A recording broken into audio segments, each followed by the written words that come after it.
Good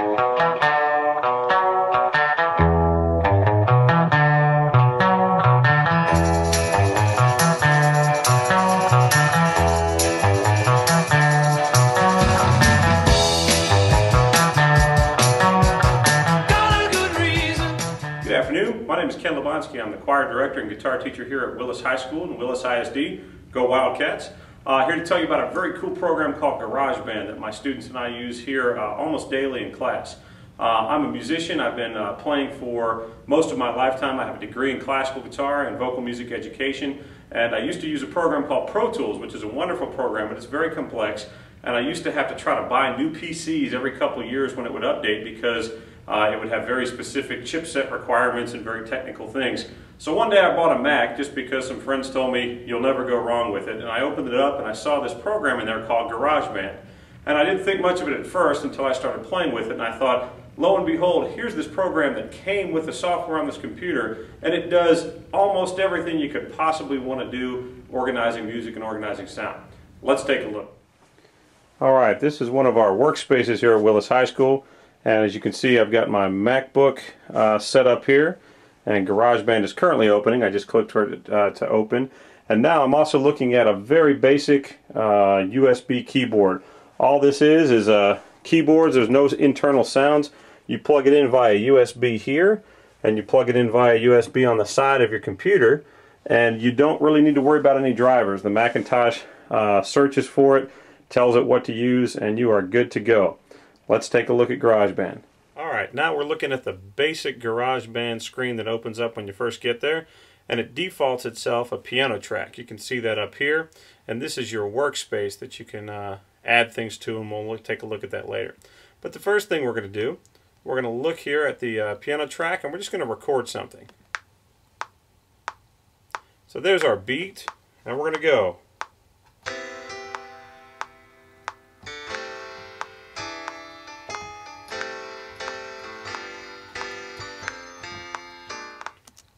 Now, certainly not the world's best recording, but let's take a look at how we can now work with this recording to make it interesting. If you'll notice at the beginning here, I left a bunch of measures, 2 measures to be exact, to kind of just get ready to get into the groove of the metronome that started as soon as I hit the record button. So if I just drag this selection here and bump it back to the beginning, it allows me to move it around and deal with different sections. The next thing I want to show you is what happens if I played a wrong note. If I can come down here to my scissors or edit menu, down here in the lower left hand corner, I open that up, and what you can see is a virtual keyboard, and you can see a graphing system that shows me each and every note that I actually played. Okay, so let's say for example this one note right here, what if I wanted it to be this note instead? Now I can go back and grab just that one note or any mistake that I may have made without having to re-record everything. Okay, so you can see in this area, you can see that right here, this vertical line here represents where the beat is. And you can tell that these 2 notes and this one here were slightly ahead of time. So what I'm going to do is I'm going to come over to my enhanced timing, and I've got this track selected, and I'm going to tell it, hey, I want this to be down to the 8th note triplet, which is a swing feel in jazz, or I could select straight time. But when I select it, watch back over here. Watch all the notes when I click on this. Here we go. You see them all jump and move? It actually fixes any of my rhythmic inconsistencies just by clicking that button. And now I know that those things will happen exactly in time. It saves me hours of making rehearsal CDs or even adding in parts for mixes. Listen to it.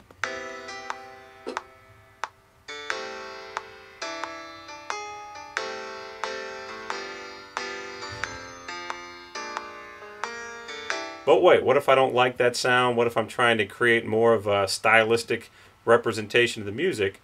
I can come up here and click on the actual track, the icon up here with a little picture of the piano, and say, hey, maybe I want to use a clavinova instead. So I'm going to come over now to my software instrument list, and I can pick any one of Apple's software instruments. I'm going to go for the Smoky Clavinova.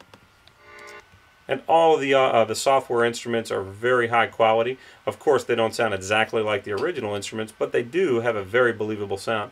We could even pick an acoustic guitar just to give you a feel for what some of the other instruments sound like.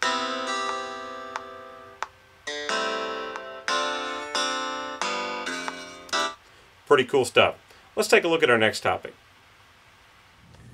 The next thing we're going to talk about is how we can use GarageBand to speed up and slow down tracks for students to hear them without changing the pitch. Whether you're actually just recording your own music or learning to learn music, it's extremely helpful to be able to keep things in pitch, in key, and slow them down and speed them up for the purposes of learning. After we do that, we're also going to show you how the pan functions. You can actually take rehearsal information and pan it left and right. So in a classroom, we could have a group of students listening to one speaker and a different group of students listening to another speaker. Let's take a look. All right, in this one, let's take a look at 4 recordings. These were done by myself and another choir teacher. I was singing the 2 male parts and she was singing the 2 soprano parts. Recorded at different times. You can see the soprano, alto, tenor, and bass parts here. Let's give it a listen.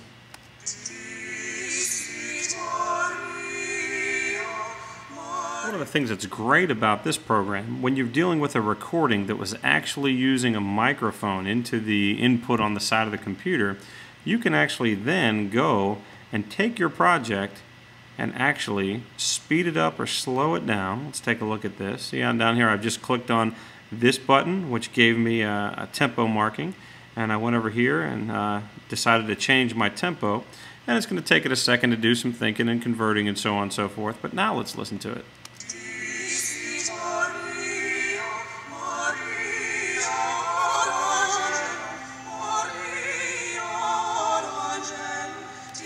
And we're stopping there. Now obviously I made a pretty drastic change, but it allowed it to stay in the same key while we were moving faster or slower. Next up, let's do something that can help almost every choir director in Texas. One of the things that we spend a lot of time doing is rehearsing students for the TMEA All-State process, which requires a learning track that's on a CD for each of the voice parts. I've just opened up GarageBand back to that default screen that we talked about. And let me close any of these extra windows that you won't see when you open it. And I'm going to open my iTunes. And I'm going to go to a song entitled Sing Joyfully from the All-State process a couple years ago. And we're going to drag it right from iTunes into our workspace for GarageBand. And then I'm going to go to the soprano part. And I'm going to do the exact same thing, but I'm going to bring in what looks to be the soprano part. So notice here the names of the files. I'm going to close iTunes here. See where it says Sing Joyfully A1, which stands for Alto 1, and it says Sing Joyfully Soprano 1, which stands for the soprano.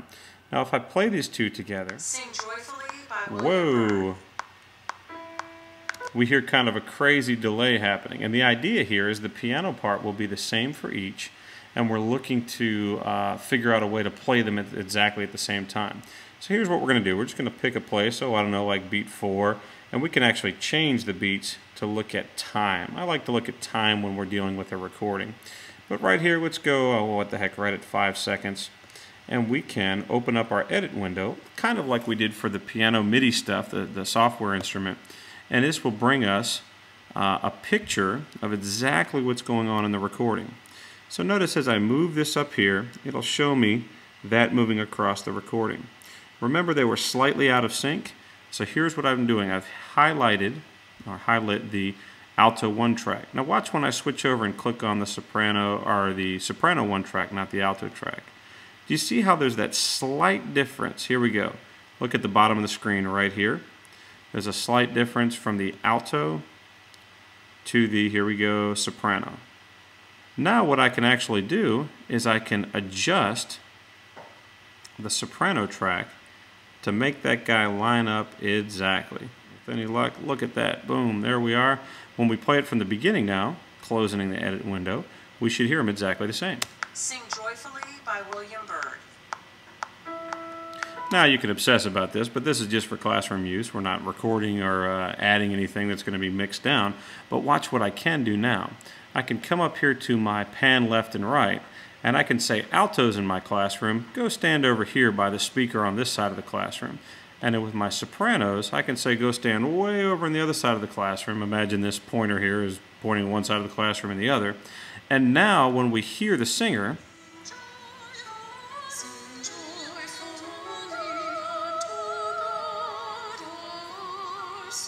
Lastly, let's take a look at a project that I worked on a little bit more complexly. This was something that was requested by another choir director, that they needed an instrumental track for a song they had selected for a show choir, but they didn't have the instrumental track to work with. So we used GarageBand, or I used GarageBand, to basically create a band using all these software instruments and a couple of recordings you can see in blue here. Let's take a listen for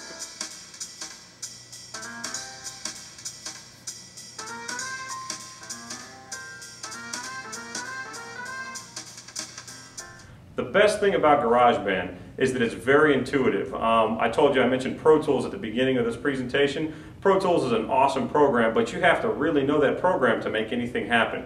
Mac's, Apple's way of kind of making things intuitive makes GarageBand very user-friendly. When you think about, gosh, I'd like to do this, most of the time you can figure out a way to get it to do that just simply by interfacing with the software, which is one of the things that makes my students very excited about GarageBand.